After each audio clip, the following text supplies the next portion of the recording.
Citizen Talks is a podcast series brought to you by TRT World Citizen, featuring discussions with humanitarians and activists, artists, and changemakers, exploring the global humanitarian issues that shape our society and the world at large.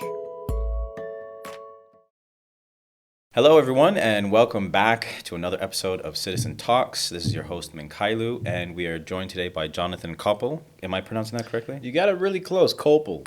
Jonathan. Most people in the U.S., they can't get even close. Really? Yeah, it's like German. So I'm actually half German. You did well. I appreciate that. Thank you. My name's not easy, so I understand what that's like. Jonathon Koeppel, excuse me. He is a former public school teacher, but an American education activist. Featured across U.S. media outlets, World Education Forums, and many, many more venues. So thank you, Jonathon, for joining us today. We really appreciate you being here and having this chat with us. Look, man, it's my pleasure. I don't understand how I went from just being a teacher to somehow getting to sit at a table with you guys other side of the planet. In Istanbul, Turkey, and welcome. Istanbul, talking about stuff that I really care about. We're happy to have you here. I don't know how it happened, but here we are. Things just, they materialize as they are meant to.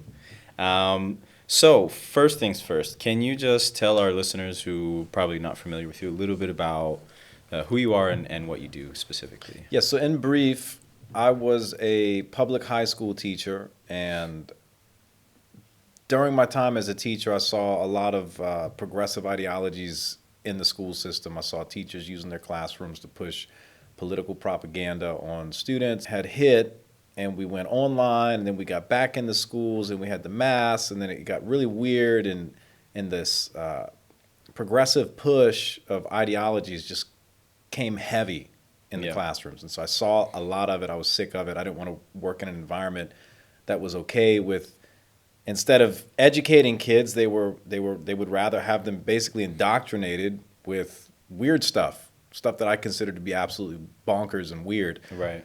So I spoke about it at school board meetings, went viral, ended up getting fired, kind of rallied a bunch of people in my community around the topics of, it was just, hey, don't tell the kids to be gay, just teach them how to read, write, and learn math. Don't push your political ideas on the kids. And a lot of parents identified with this problem because they heard it from their kids, and so I was able to rally a lot of parents and be a voice in my community, and then it kind of picked up across the country because then other people started speaking more publicly, because it's kind of scary to oppose what seems to be popular, especially if you're the only one. And so that kind of launched me into doing all kinds of stuff, just speaking all over the place, encouraging people to. In the U.S., we have the freedom of speech to just say what we want when we want. We can ridicule the government. We can ridicule our leaders. And that's kind of part of our political process. And so I've been able to do that over the last few years, specifically around education and some other cultural issues. And it's just, it's been a wild ride. Okay, so Mike, moving away from the sort of social aspect of it and speaking specifically to education itself and the education policy and, performance of U.S. schools. For example, I mentioned, I think, I worked in the education sector for a bit, decades ago. I know that there's a crisis in the American education system. So can you tell us, specifically in terms of the sort of, again, the performance in the academic at the academic level, what are the main failings of the modern education system, and what kind of impact what are the effects you're seeing on the students as a result? So from my personal experience and then just traveling around, what I've seen is schools have become almost like mini prisons. If you look at what an American prison is, it looks identical to a public school. Center blocks, the cafeteria is set the same way. It's almost completely identical. Yeah. The environment is really tough. There's a lot of fights. There's a lot of just drama. There's a lot of babysitting. You have a lot of unqualified teachers, and then qualified teachers are leaving the profession because the schools are violent. If you go on Twitter, go on TikTok, look up teacher gets hit by a student, you're going to see video after video after video of a teacher literally beating A kid beating a teacher. Right. You're going to see that all. And sometimes you see teachers getting in fights with kids. Yeah, I've seen that. So we got this violence issue in a lot of schools. It's weird. They're like these massive holding facilities for teenagers and kids where learning's not even taking place. So that's problem number one. Just the environment is horrible. It's not even conducted to learning. Yeah. So that's a huge issue that a lot of people don't talk about, and the leaders are never held accountable. You have a principal that might have been the principal of a school for 20 or 30 years, and kids are getting in fights every day. Learning's not taking place. Kid stabs a teacher, punches a teacher, and the guy's still the principal. Why is he not held accountable? It's his organization. In the private sector, if you ran a business and all the workers were getting in fights every day, and you don't fix that problem, the boss is getting replaced. Yeah. Because you can't make no money that way. So there's poor management, and it's not good because kids are failing in all, like, the main areas: math, reading, and science. Yeah. We got kids that can make really good TikToks and become YouTubers. Some of them, or they think they can become YouTubers, but they can't, do basic math. Yeah. So how have the resources been pulled from schools at the sort of policy level? Like, what kinds of decisions are being made by the government in terms of the resources that are going to schools? Is that something that's been decreasing over the years? Like, have they, implemented new budgetary sort of limitations on the amount of money schools can receive? Yeah, so I'm not an expert on, how much money schools get, but I'm going to tell you this: they get so much money, it's ridiculous. Is it? Yeah, it's absurd that schools aren't able to perform. I'll give you an example. There was the first school I worked at got grant money to buy these touch screen marker boards. It was called it's like a smart board. Yeah. None of the teachers knew how to use them. They spent like $20,000 per classroom getting these boards. Complete waste of money because it did not help enhance the learning experience. Yeah. So they get money and they spend it on stupid things. When a smart board is not going to fix the problem with fights and kids wanting to just beat each other up all the time, and the bullying issue, and then the lack of teachers wanting to be in the profession. A smart board is not going to make me want to be a teacher. Yeah. So they get money. They have the money. A lot of times have to be enacted. I don't know why. Like in the United States right now, there is a problem with teachers having sexual relationships with students. It is out of control. Really? If you go to Google or whatever you people use in Europe, just search United States teacher, sexual relation with student. It's out of control. In my community where I used to teach, in my parish, we have like 7 high schools. The high school I went to has already had, in the past like 6 years, 3 different teachers that have gotten arrested.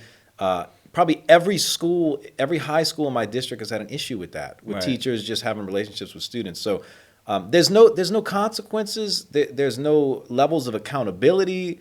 It's like the profession used to be something held with some respect. Yeah. But now the teaching profession is there's in the United States, it's not looked at with any kind of respect. Yeah. There's almost no standard. And it's sad because you have a lot of old teachers that were wonderful, that have been in the profession for a long time, and people that I can say impacted my life, even to this day. And they're having to work in this new education system that's nothing like what they started in 30, 40 years ago. Yeah.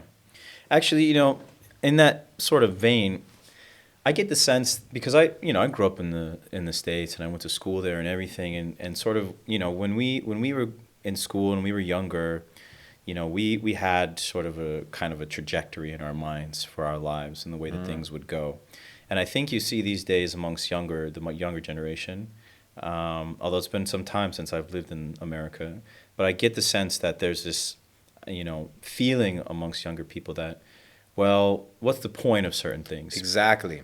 Because they see that no matter how hard they work, there's still always going to be sort of a ceiling for them because of the nature of what you call this corruption, right? This very broad corruption where there's a very small group of people who basically exploit everyone else and are able to amass the majority of the resources at the expense of most of the population. And in many regards, it feels almost like they have this lack of meaning in their lives. You're so right with this. And you want to get to the root of why the kids are fighting and they're not paying attention and they don't want to be at school and they're not putting forth the effort and everything else. People are lacking a vision for their life. They don't Right. have a hope. They don't have a purpose. They have no target they're aiming for. They're just showing up and going through the motions. And that's why if you look at the mental health issues in the United States right now, kids are all depressed. Adults are depressed. We got Yeah, the yeah. loneliest generation of Americans that we've ever had. Right. While we're the most connected on social media Right. and with technology, but we have the loneliest generation. So we have an issue where people just don't have hope. How do you begin to address that problem? I'm right? so glad you asked because I've prepared for this. And, Okay. you know, right now, it's popular to be a victim. Yes. Life is hard. Life is so hard. I'll never succeed. Okay. see Well, that let's talk happening. about. And every country has their own group of heroes, but we'll talk about some American, USA heroes. Sure. Frederick Douglass was a slave in the 1800s. You could not be more of a victim than this man. Yeah. He didn't know how to read or write. He taught himself how to read or write. Eventually, escapes slavery, becomes one of the best public speakers in America and one of the most well-known abolitionists. And he started as a slave. Yeah. Okay, that's inspiring. OMG, this man was a slave and he rose to greatness. Look at Barack Obama, who I disagree with on so many things, but he says that he grew up very poor Yeah. in Chicago. And again, a minority, a black guy. Right. Especially when the talk of the day in America is if you're black, you can't accomplish great things because of racism. But somehow he was able to overcome all the adversities of being poor, being black, gets a good education, and becomes the president of the United States. That's inspiring. Right, If he could right. do it, then anybody could do it. And the same thing with Frederick Douglass and so many other people, the founder of Walmart. Okay, this guy was selling rabbits for profit. Rabbits. Rabbits, like a bunny rabbit. Like a bunny. Okay. Yeah, because people eat rabbit. Well, they used Yeah, to yeah. eat rabbits, and so he sold rabbits. Joins the army, gets out the army. The man ends up founding Walmart. Yeah. Okay, the largest retailer in the world. Amazon and Walmart are like tying for first place. Yeah. He was a nobody and became a somebody. So I think people have no vision and they don't think they can be anything because they don't even know their own history. They don't even know the people of their land that accomplished great things. And they're being sold a lie, in my opinion, right now that you won't be able to accomplish anything because the system's so bad. Like, yeah, the system's always been bad, Yeah. but there's no adversity you can't overcome, and that's the old school American dream. The grit, the hard work, determination, and it'll get you somewhere in life. We don't see people sharing that idea, and that used to be a very big part of American culture, and it's almost gone. So you think we kind of have to look back to go forward as the kind of not even necessarily look back, but the examples that we have today. And we have current examples. Yeah. We have a guy was he grew up in the Ninth Ward of New Orleans, ends up becoming the CEO of Carnival Cruise Lines. The Ninth Ward of New Orleans is not Yeah. a safe place. Not a nice You've probably place. been Oh, around. I've Yeah, been. you've seen it. It's not a great place, but Not he a was nice able to place. grow up in that community and he became the CEO of Carnival Cruise Lines. Just kind of wrapping up because we're unfortunately our time is short. But what do you think is the most immediately actionable set of changes that could be perhaps implemented to start to solve this problem? Just like a couple of things that could be done like as soon as possible. If you had the ability, let's say at the local level, to have a bit of autonomy and make decisions for your own education system, right? What could you do to start to fix these issues? Well, I would immediately look at where's the job demand today, and I would tailor my programs to meet the current demand of jobs of today. We don't need to meet the demand of jobs from the 1950s. Those are Right. almost completely gone. Right. Okay, so first of all, that's what we would just figure out. All right, where's the job market look like, and then tailor everything to match the job market by working with industries. Like, let's say there's a shortage of pilots. Well, why don't we have some kind of high school pre-pilot program nationwide to introduce kids into that? Right. Or even in the maritime industry, that should be more of a streamlined thing. Logistics is huge. Vocational schools, this Vocational kind of thing. schools. So we need to integrate more vocational schools with the public education. Don't wait until kids turn 18 and can go to college. We need to be training students for what's available today. And that's why they're so hopeless. They're like, I don't know, I'm not even ready for a job. I can't find a job, and I don't even know how to work. Yeah, because they're not being prepared for the jobs and the problems of today. So, that's kind of what I would focus on. And I mean, I don't have the answers for everything, but just if I had to focus on changing it, it would immediately integrate into the schools.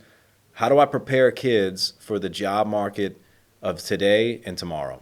Okay. Well, that's something. Do you have any final words, any kind of statements, conclusions that you want to leave for our listeners? And also, if you could tell them if they want to connect with you, with your work, find out some of your, where they can find that information. So you can go to braveteacher.com. It will connect you with everything. Braveteacher.com. Braveteacher.com. Okay. And that's my site. And from there, you can see all kinds of stuff that I'm doing.